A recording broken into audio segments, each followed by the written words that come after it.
Hello everyone. Today we're gonna talk about baby doll proportions. And there's a disclaimer here. I am really not an illustrator, so drawing is not my thing, but I'm gonna still do it here for the purpose of the tutorial. So here I am going over a drawing I already made of a baby, like the proportions, the real proportions of a baby in real life. It would be 4 heads length. That would be the length of a real baby. It looks smaller usually because babies they bend their legs, they bend their torsos, they bend their arms, so they usually look smaller than what they really are. But if you straighten their legs and their torso, they're actually 4 heads long. Now if you're gonna make a reborn doll or a doll that is very realistic, if you're that talented, which there's a lot of people that are, then this is a great way to do the proportions. Now for most of us that cannot do something super realistic, hyper realistic, then we need to kind of cheat. So in here, what I'm doing, I'm changing the proportions a little bit to make it look more babyish. In this second drawing, I made the head a little bigger.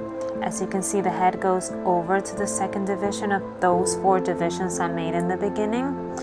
Then I try to make a body that looks balanced with the head, but maybe a little shorter from the proportions of the first drawing. I also make sure I leave space for the legs, and then the legs, I made them a bit chunkier and bent to kind of make up for the length I am missing from the original proportions.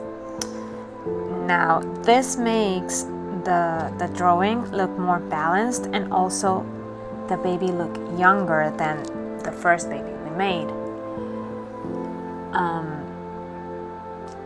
This is not 4 heads long anymore, so it looks bigger because it's not 4 legs long anymore.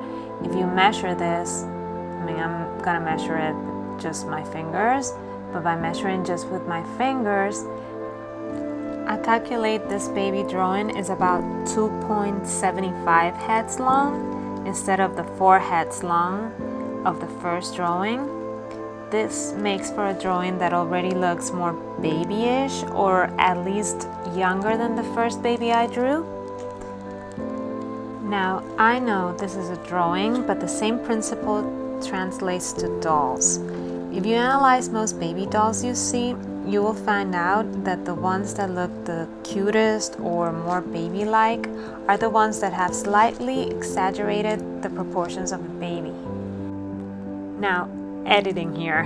What I mean with exaggerated proportions is the sense that babies have bigger heads in proportions to their bodies. Just wanted to clarify that. Now, back to the video.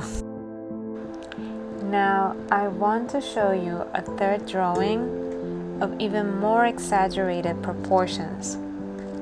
As you can see in this drawing, the head is significantly bigger than the heads in the other drawings. It is also bigger than the rest of the body of this doll.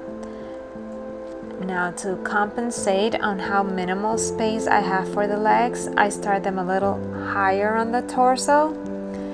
And this actually makes the doll look even younger than the second doll I made.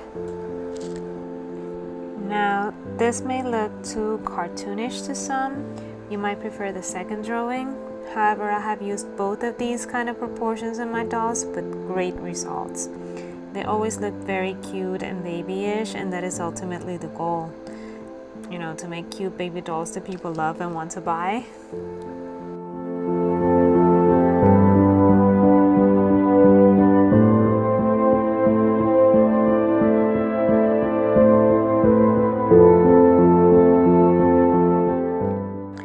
This last baby doll, I calculated with my fingers that he is only 2.5 heads long. Here is a closer look of the 3 drawings. The real baby proportions, which is the 4 heads long, the slightly exaggerated proportions, which is the 2.75 heads long, and the more exaggerated proportions, the 2.5 heads long. I hope you like this and you find it helpful. Thank you so much, and see you soon!